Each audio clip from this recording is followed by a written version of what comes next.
Welcome, friends. Today we delve into an intriguing realm of psychology, the art of persuasion. This powerful tool is not just reserved for skilled negotiators or silver-tongued salespeople. It's something we all use, often subconsciously, in our daily lives. From convincing your best friend to try that new sushi place to persuading your boss for a well-deserved promotion, persuasion is at the heart of our interactions. But what if we could harness this power more consciously? What if we could decode the psychological tricks that influence people's decisions? Well, that's exactly what we're going to explore.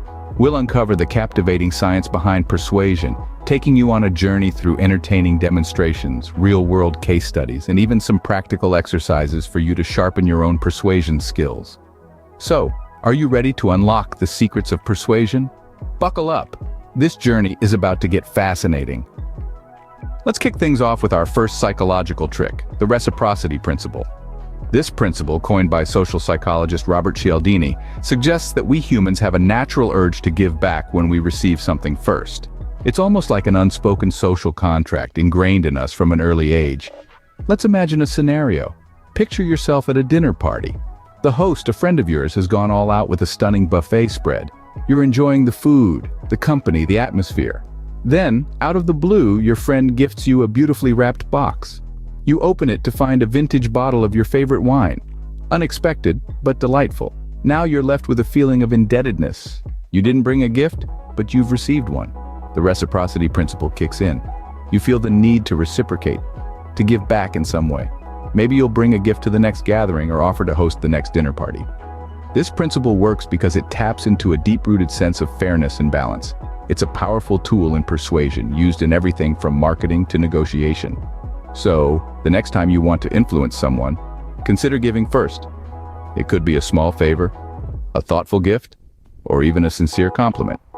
And just like that, you've become a little more persuasive. Isn't psychology fascinating? Moving on to our next trick, the consistency principle. Sounds intriguing, doesn't it?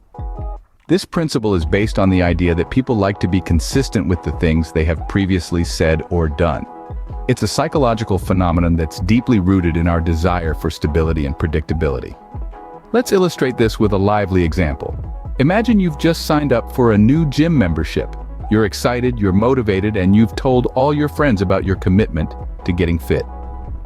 As days turn into weeks, you might find that getting up for that early morning workout becomes harder. But you persist. Why? Because you want to remain consistent with your initial decision and the commitment you've publicly made. You don't want to be seen as a quitter or someone who doesn't stick to their words. This is the power of the consistency principle. Once we make a choice or take a stand, we feel pressure, both internally and externally, to behave consistently with that commitment. This principle is a powerful tool in persuasion because it taps into a fundamental aspect of human nature. In the art of persuasion, you can leverage this principle by getting people to make small commitments that align with your desired action. Once they've made that initial commitment, they're more likely to follow through and stay consistent with their actions. So remember, consistency isn't just key in your workout routine, but in your persuasion tactics too. Now, let's explore our third psychological trick, the social proof principle.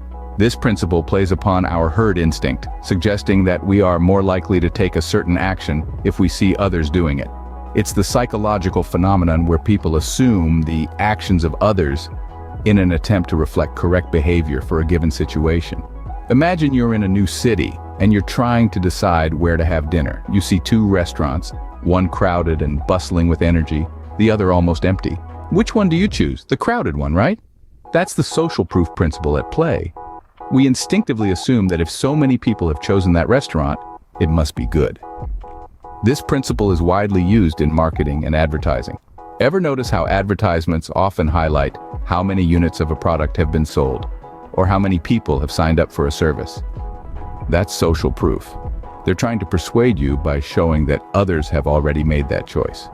In the realm of persuasion, the social proof principle is a powerful tool. It taps into our desire to fit in, to be part of the crowd. This desire is so strong that it can sometimes override our personal preferences and even our rational decision-making processes. So the next time you're trying to persuade someone, remember the power of the crowd. Now that we've unlocked these powerful persuasion secrets, it's time to put them into practice. Let's start with a simple exercise to implement the reciprocity principle. The next time you're at a coffee shop, offer to buy a stranger's coffee. You'll be surprised at how inclined they are to return the favor. A clear demonstration of the power of reciprocity. Moving on to the consistency principle, try this. Ask a friend to help you with a small task. Later, ask for a bigger favor.